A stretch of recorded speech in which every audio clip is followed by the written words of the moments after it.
Bonjour les amis, bienvenue sur PowerTrade, la chaîne des stratégies d'investissement simples et efficaces. Allons voir tout de suite les indices, les marchés remontent aujourd'hui. On va commencer par le Nikkei.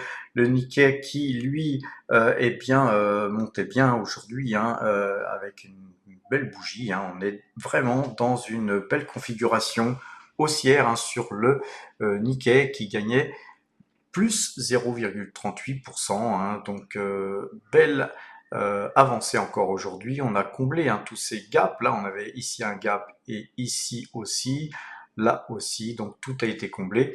Et à présent, il va falloir attaquer la zone des 38 000. Les 38 000, il va falloir les casser, 38 232. Ce serait bien de casser ça pour que le Nikkei puisse respirer et prendre un peu de hauteur. En tout cas, la moyenne 2 jours, 12 jours est à l'achat sur le Nikkei comme sur le Topix. On a la même configuration.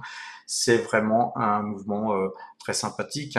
On laisse des gaps en bas aussi, donc ce qui prouve aussi qu'il y a une force acheteuse très importante. Et puis là, ces 2 derniers jours, on a encore laissé un autre gap. Donc globalement, en fait, on met ici une île qui s'interpose entre ces bougies-là et ces bougies-là, et donc ça, c'est une configuration très haussière. Le CAC 40 aujourd'hui aussi, il est reparti un peu plus en avant. On a même chose, des gaps qui sont comblés ici, des gaps qui sont comblés ici, et puis là, voilà, on a tendance à ne pas avoir pu casser ces points ici sur la journée qui sont les plus hauts du 1er avril. Voilà, il va falloir attendre demain pour voir si le CAC 40 aura la puissance nécessaire de casser tout ça, les amis. Donc voilà, un peu de patience. Attendons demain. Le DAX, lui, pareil, très très forte hausse sur le DAX pendant un certain moment, mais on s'est dégonflé avec plus 0,29% en clôture. On a là effectivement peut-être eu un excès de hausse, puisque le DAX, lui, par contre, il a cassé, vous voyez, tous ses plus hauts ici. Donc le DAX est beaucoup plus bullish que le CAC 40, va-t-on dire, même si on a peu ou prou la même figure. On restera donc prudent pour ceux qui jouent sur les futurs. Pour tous ceux qui spéculent sur les futurs, attention, peut-être que le DAX va avoir besoin de respirer un peu lui aussi. Le S&P 500, quant à lui, il gagne actuellement 2,69%. On a une très belle configuration haussière aussi sur le S&P 500. Voilà, je vous avais encouragé à la plus grande prudence. Voilà, nous n'avons pas acheté sur le marché américain pour deux raisons. D'abord parce que ce mouvement-là, personnellement, je ne pensais pas qu'il puisse avoir lieu aussi rapidement, d'une part, et puis d'autre part, je reste toujours méfiant sur le dollar. Alors, en tout cas, le S&P 500, après avoir cassé ce trend là rouge, force est de constater que beaucoup d'acheteurs viennent et que le S&P 500 monte tout simplement. Le Nasdaq plus 3,52% au moment où je vous parle. Nous avons même une figure identique avec un cassement de ce trend jaune, moyenne de jour 12 jours à l'achat. On va regarder quand même sur le Nasdaq parce que c'est intéressant de voir si Ichimoku est cassé. Et vous voyez, aujourd'hui, nous avons cassé par le haut le Kumo de Ichimoku. Donc, c'est très bullish, les amis. C'est vraiment bullish. Et vous constaterez, encore une fois, qu'on a comme très souvent, saisi l'occasion de casser le Kumo par le haut au moment où le Kumo était très fin. Vous voyez, quand c'est des grosses zones comme celle-ci ou comme celle-ci, quand on bute là-dessus, c'est très difficile à casser. Par contre là, ça a passé comme dans du beurre. Alors on va retirer Ichimoku et on va regarder le Brent. Et sur le Brent, on a aussi une belle figure haussière, un croisement de la moyenne 2 jours, 12 jours. On va se mettre en clôture pour être certain d'y être. Et puis, vous voyez qu'on a là une belle bougie haussière avec un croisement de moyenne 2 jours, 12 jours qui avait déjà eu lieu hier. Et puis là, aujourd'hui, belle hausse, même si le Brent eh bien, redonne un petit peu de terrain au moment où je vous parle. Quant à l'or, elle, eh bien, elle décroche. Hein. On a là, en fait, mis à part cette bougie d'hier, on a en fait une figure qui est relativement baissière. Je pense qu'on pourrait très certainement aller se rebalader sur le bas du canal, voire le casser, hein, car si les marchés repartent, évidemment, puis alors perdra beaucoup d'attrait en termes de sécurité, hein, et de protection de portefeuille. Donc on regarde le silver lui aussi il est plutôt baissier, puis vous avez vu que sur le gold, on est toujours là dans ce trend très haussier, hein, dans ce canal très haussier. Donc c'est pas parce que même si on cassait un petit peu ce canal, c'est de toute façon pour moi toujours très très bullish sur l'or. Alors, comme on l'a vu, le silver, lui, on n'a pas un canal haussier comme sur l'or, mais on a une configuration là qui tend à regarder ce qui va se passer, puisque là, bon, on a eu une très forte baisse sur le silver, remontée, et puis là, voilà, on se pose des questions, en tout cas sur le silver. Moi, j'investirai pas plus que ça, hein, puisque c'est un marché, comme vous le savez, très shorté. Alors, tout ça pour aller voir le VIX. Le VIX qui, lui, rappelez-vous, hein, on utilise aussi, nous, la moyenne 2 jours, 12 jours sur le VIX. Alors moi, je le regarde pas tout le temps, hein, mais là, moi, ce que je vous avais dit dans mes dernières vidéos, c'est qu'on devait absolument revenir à l'intérieur de ce canal bleu, qui est une zone acceptable, hein. Et puis là, voilà, on est sur 18,88, donc c'est bon. Je pense qu'on va même continuer à baisser. Les choses vont mieux. Éventuellement, on peut recommencer à investir, ce que nous avons fait d'ailleurs, puisque nous avons acheté du Total Energy aujourd'hui.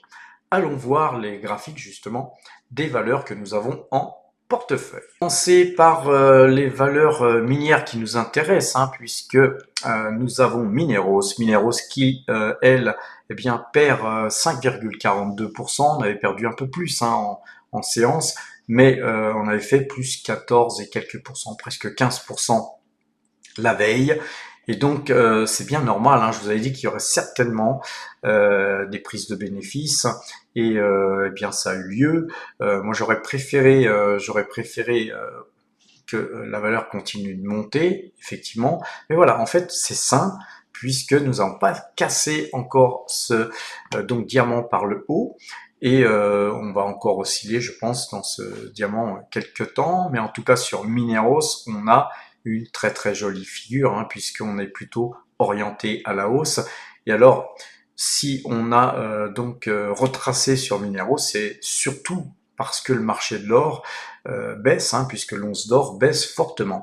Sur donc Avino, eh ben, même cinéma, hein, les amis, on a une très belle configuration haussière sur Avino. On avait cassé le canal haussier par le haut. On fait tout simplement pour l'instant qu'un pullback, certainement avant de repartir, sauf si vraiment l'once d'or eh bien chutait fortement, hein. Mais là sur Avino comme sur Mineros, nous conserverons nos positions. Donc sur Collective Mining, même chose, elle perd 6,14%. On reste néanmoins dans ce canal haussier, hein. Vous savez que nous on est très acheteurs de Collective Mining, de Mineros, surtout Mineros qui est ma deuxième plus grosse ligne, hein, personnellement, et aussi donc de Avino Silver Mine, les amis. Donc pour l'instant, nous conservons de toute façon ces trois mines, hein, ainsi que toutes les mines qu'on a en portefeuille, mais là ces trois mines, c'est les trois grosses mines sur lesquelles on est vraiment investi.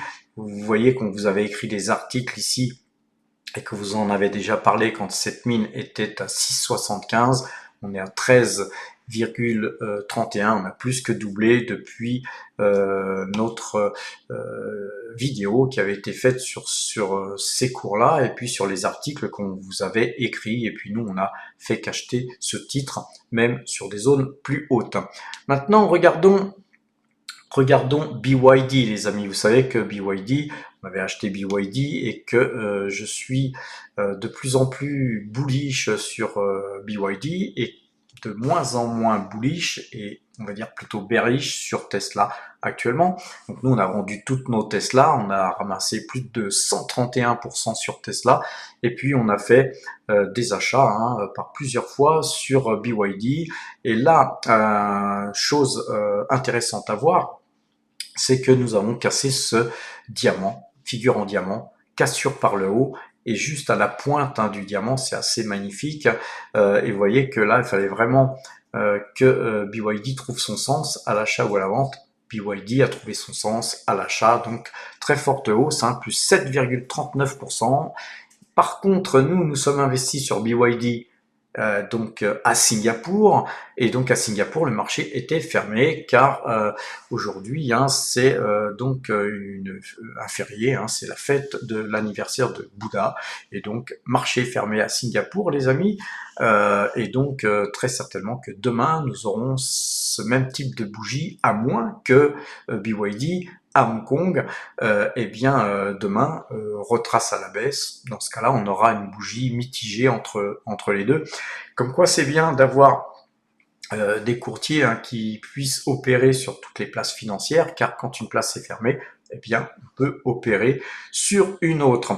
Regardons Valenius. Vous voyez que Valenius, c'est une valeur qui verse un très gros dividende, et donc on est acheteur, nous on est acheteur plus haut, donc pour l'instant on perd de l'argent sur cette valeur, mais c'est une valeur qui nous verse un gros dividende. Je crois qu'on est au-dessus de 20% de dividende sur cette valeur, donc nous conservons cette valeur pour le dividende. Ça crache du dividende donc régulièrement tous les 3 mois, et c'est une valeur de fonds de portefeuille pour nous, comme MPC Container, qui en plus a cassé ce trend. Vous voyez qu'on a tracé là ici sur ce plus haut là, ce plus haut là et ce plus haut là, un trend qui a été cassé, pullback, et c'est reparti. C'est reparti avec des bonnes news, car si il y a des accords positifs entre la Chine et les États-Unis, eh bien évidemment le transport maritime va reprendre, donc MPC Container comme Hug Autoliner, tout ça, ça va repartir très fortement. Concernant donc LVMH, on a une très très belle bougie là aujourd'hui. On est revenu dans ce canal baissier. Cependant, ne nous précipitons pas sur LVMH. Nous sommes toujours dans un canal baissier qu'on va d'ailleurs, pourquoi pas, élargir, puisque maintenant il y a rebond. Donc on est toujours, vous voyez, dans un canal baissier. Moi perso, voilà, on l'a en portefeuille, on a une ligne donc LVMH en portefeuille, mais voilà, j'encourage à la prudence.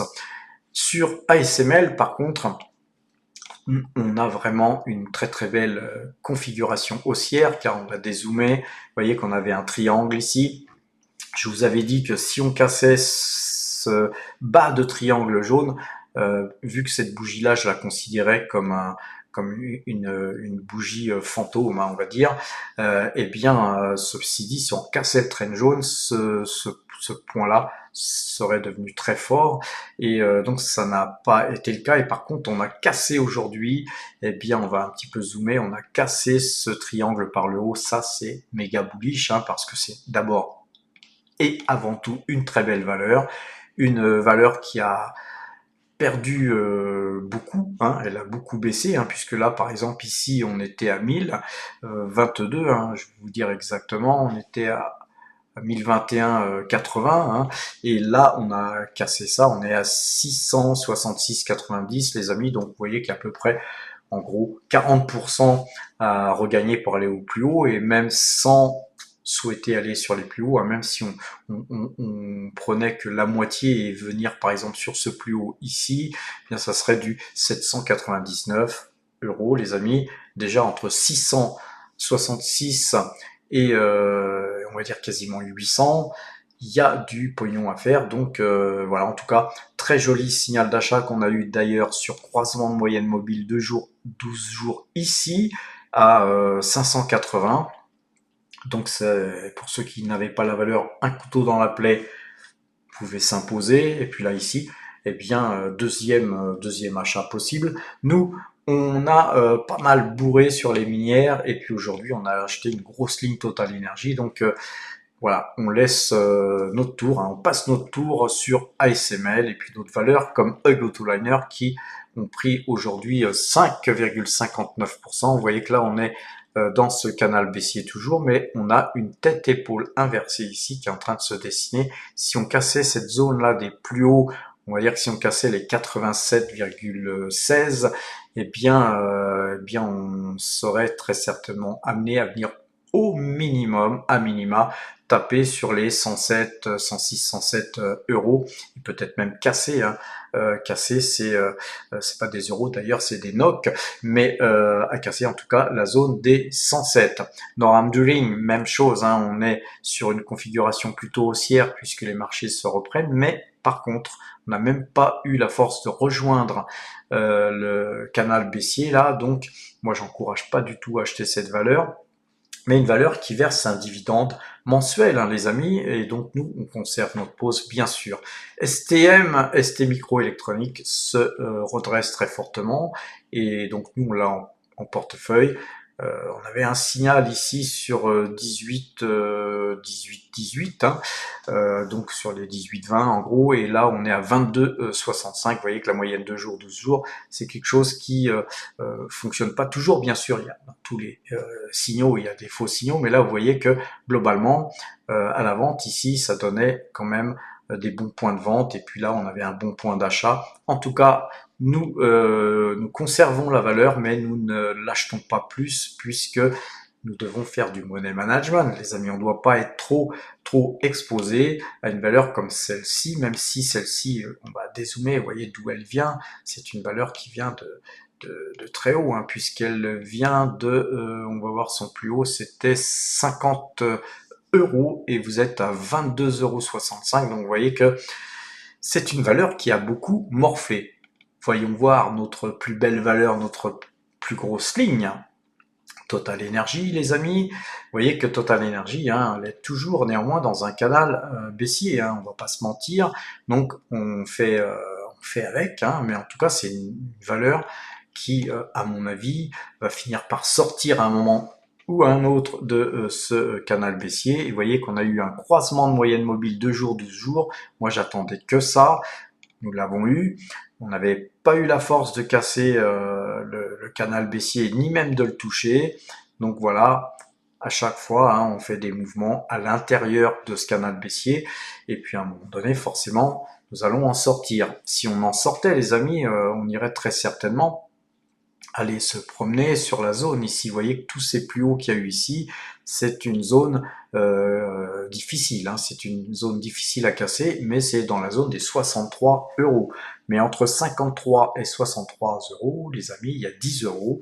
Et vu notre position, ça fait quand même un petit paquet de pognon qui va rentrer dans nos fouilles si on arrivait à aller rejoindre cette zone des 63 euros, sachant que si on casse en plus ça, hein, si tout revient à la normale, si le trafic international reprend, etc., bien il y aura une demande de pétrole accrue qui pourrait nous ramener très certainement sur la zone des 70. Là, pour nous, ça serait Byzance. Notre pétrolière, c'est Parex que nous avons en portefeuille, qui se reprend bien puisqu'elle gagne 1,67% au moment où je vous parle. Une valeur qu'on avait vendue à 23,76 après l'avoir achetée à 21,76. Et puis ensuite, on n'avait rien fait, on n'avait pas acheté cette valeur qui était dans un canal baissier. Voilà, donc on a préféré attendre. La valeur a ensuite décroché suite à des problèmes qu'elle avait donc au niveau bien de ses résultats aussi, hein, et on avait vraiment sur des points très bas, hein, sur les 12,12 acheté, 12,14 pardon, et revendu à 13,04 parce qu'on ne sentait pas le mouvement. Et puis le titre est reparti, on n'a rien fait parce qu'on ne sentait pas les choses, ça a cassé. On est revenu voilà, attaquer un petit peu ce trend pour recasser derrière. Et puis là, je pense qu'il est opportun de revenir sur la valeur, croisement de moyenne 2 jours, 12 jours, on a un petit double bottom là ici. Je pense qu'on va revenir essayer de casser ce trend. On le cassera peut-être pas, même si on le casse pas, le temps que ça arrive sur ce trend, que je vais d'ailleurs allongé, hein, si ça prend un petit peu de temps, on pourrait revenir sur les 14,60, hein, entre 12,16 les cours actuels et 14,60. il y a du pognon à faire. Ecopétrol repart elle aussi, donc on a un très joli mouvement haussier, mais voilà, la valeur se redégonfle. On fera attention hein, sur Ecopétrol. En tout cas, nous n'achèterons pas Ecopétrol pour l'instant, car on est déjà bien chargé sur la valeur.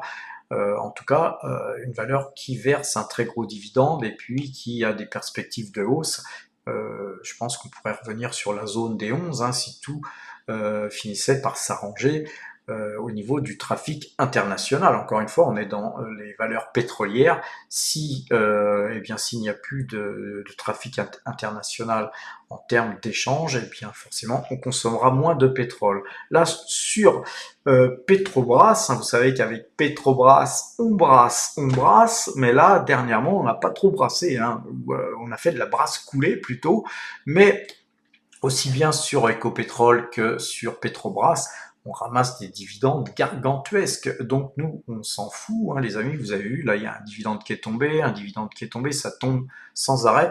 Et donc, bien avec ça, nous achetons d'autres valeurs et c'est très bien comme ça. Donc on ne consolide pas notre position sur L'Oréal. Vous voyez que là, on est en train d'attaquer là ce plus haut, on va un petit peu dézoomer. Vous voyez que là, on avait toujours sur L'Oréal des petits rebonds à chaque fois qu'on rebaissait, on allait toujours plus haut, plus haut, plus haut, sauf ici. Mais enfin bon, on a bien consolidé ici avant vraiment de repartir à la hausse et de casser toute cette zone-là.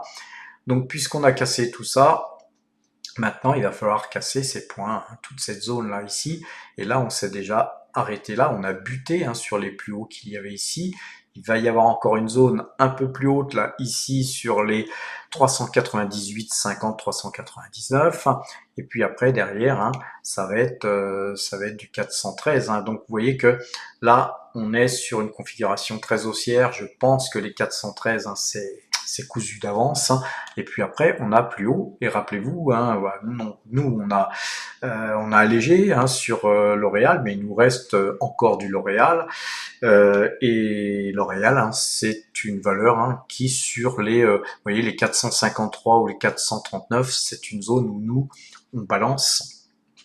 Car bon, elle commence à devenir chère, mais sur des zones comme là, 392 ou 424, on avait acheté, mais ensuite, après avoir vendu ici, nous, on n'avait pas racheté, et puis on a racheté, je sais plus où, mais enfin, en tout cas, tous les power traders premium le savent, hein, puisque je fais toujours des messages sur le Discord quand j'achète et je vends, mais en tout cas là, maintenant, nous ne vendons plus, nous n'allégerons plus sur L'Oréal, car on a une très belle configuration haussière. Alors évidemment, si les accords au niveau des échanges internationaux, au niveau des droits de douane échouaient, ben écoutez, on est quasiment certain que L'Oréal et toutes les autres valeurs, eh bien, elles baisseraient fortement, mais voilà, on attendra le prochain mouvement dans ce cas. Et puis de toute façon, on a des bénéfices hein, sur L'Oréal, donc on pourrait éventuellement mettre un stop sur Pernod Ricard. Là, c'est notre plus grosse position, hein, ça doit être notre troisième plus grosse position actuellement, mais c'est aussi notre plus gros flop puisque nous l'avons acheté, hein, on va vous montrer ça tout de suite les amis, on a acheté Pernod Ricard, vous voyez, en accumulation ici, on a fait qu'acheter ce titre ici, redoutable erreur hein, pour mon portefeuille, mais malgré cette erreur, hein, notre portefeuille se porte bien, il continue d'être dans le vert, dans le positif. Si vous souhaitez voir le portefeuille, les amis, passez premium. Il y a des vidéos bien privées qui permettront de voir le portefeuille tel que je le montrais autrefois. Hein. Je préfère moi vous faire une analyse graphique beaucoup plus poussée qu'une analyse graphique avec montrer mon portefeuille à chaque séance, à chaque fois, pour moi c'est un peu lancinant. Et puis de toute façon, le portefeuille est toujours visible sur le site powertrade.fr, donc pourquoi le montrer deux fois? Et puis si vous souhaitez avoir plus, passez premium et vous en aurez plus les amis sur GTT. Et bien sur GTT, on a un mouvement très haussier, on est revenu dans ce canal haussier, hein, puisque nous étions dans un canal haussier qui avait été cassé ici suite aux décisions de Trump de taxer le monde entier. Et puis voilà, puisqu'on pense que ça va peut-être être la fin des taxations excessives, parce que je pense que taxation il y aura quand même, eh bien les valeurs comme Total Energy, GTT, toutes les valeurs donc de ce secteur montent.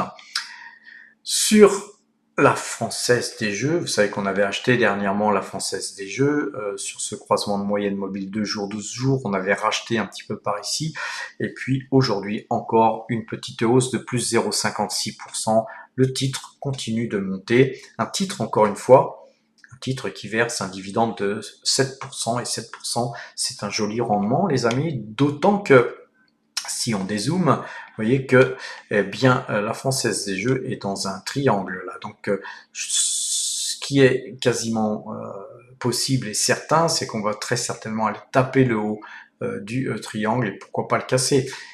Et si on cassait ce haut de triangle, vous voyez que les plus hauts historiques c'était 51,45, nous sommes à 32,28, on en est loin. Et donc globalement, il y a du pognon à faire, les amis, puisque si retracement il y avait, imaginez que si, je dis bien si, hein, vous savez qu'avec des si, on mettrait Paris en bouteille, eh bien, si la valeur française des jeux continue à monter, eh bien ici, nous aurions un double bottom. Si on cassait ça, si on cassait cette zone-là ici, qui va être difficile à casser, hein, la zone des 40 là, mais si on cassait ça, ensuite, les amis, eh bien, c'est la zone des 50, 51, donc acheter à ces prix-là, ça me paraît encore pourquoi pas une jolie opportunité. Sur Google, les amis, alors sur Alphabet, devrais-je dire, eh bien on a une belle hausse aujourd'hui. On va un petit peu zoomer. Vous voyez qu'on était sorti là de ce canal baissier. On a tendance à latéraliser et puis là, on voit que la valeur repart hein, avec 3,50%. On a donc une belle hausse. Cependant, il n'y a pas de croisement de moyenne mobile 2 jours, 12 jours. Voilà, faut pas se précipiter les amis. Moi, je préfère acheter sur croisement que d'acheter comme ça au doigt mouillé. On a Microsoft là qui avait eu un très beau parcours par contre haussier. Là, sur Microsoft, moi sur ces prix-là, j'achèterai plus, hein, puisqu'on a eu une hausse trop pentue. Acheter là, c'est vraiment s'exposer à un risque de retracement, d'autant que là on bute hein, sur ces points-là, et qu'après on a que des points ici, hein, donc même si on allait ici, on buterait encore là, et pour aller ensuite sur des plus hauts qui sont pas si loin. Donc si vous voulez, j'irai pas jusqu'à dire que le danger est trop important, mais c'est vrai que l'enjeu n'en vaut pas la chandelle. Sur Taïwan Semiconducteur, hein, c'est une valeur qu'on a dans notre portefeuille croissance, eh bien elle repart et donc on la conserve dans le portefeuille croissance. On l'avait vendu sur le portefeuille Power Trade parce qu'on s'était remis plutôt sur des minières, sur Mineros notamment. Et donc voilà, Taïwan Semiconducteur, très jolie valeur, très jolie hausse, hein, puis ce croisement de moyenne mobile 2 jours, 12 jours, ici vous voyez que ça a bien fonctionné, plus cassure de strain. Si on avait fait un petit couteau dans la plaie ici, on aurait pu remiser une deuxième fois ici. Puis là maintenant, si vous avez fait, suivant notre façon de travailler, hein, suivant notre technique utilisée à chaque fois, et bien là, on laisse filer. Éventuellement, si vous pouvez pas être toujours derrière les écrans, et ben vous mettez un stop, pas trop proche bien sûr, et puis on laisse filer car il y a encore du chemin à parcourir hein, pour aller rejoindre les 226. Alors quand bien même on ne se fixerait pas des objectifs à 226, je pense que les 200, 205 sont facilement atteignables. Voilà les amis, donc sur ces bonnes paroles, rappelez-vous, hein, il y a des liens en description si vous voulez ouvrir des comptes sur Boursorama, sur Fortuneo, voir si vous souhaitez passer premium, il y a des grosses primes sur Saxo Bank, et puis si vous passez premium, vous aurez accès à notre application, un système qui vous permettra de noter vos valeurs, vous aurez accès au Discord qui est une mini salle de marché, vous aurez accès à plein de choses et notamment aussi des petites réunions qu'on organise de temps en temps et notamment là bientôt eh bien, on a invité Mineros à Paris qui va venir donc le 19 mai. Vous verrez en fin de vidéo, hein, je vous donne mon email de façon à ce que vous puissiez vous inscrire à la conférence Mineros qui sera précédée par un petit déjeuner offert. Et donc voilà, venez nombreux, mais par contre, inscrivez-vous car il n'y a pas de la place pour tout le monde. Sur ces bonnes paroles, les amis, je vous souhaite une bonne fin de soirée. Portez-vous bien et à demain.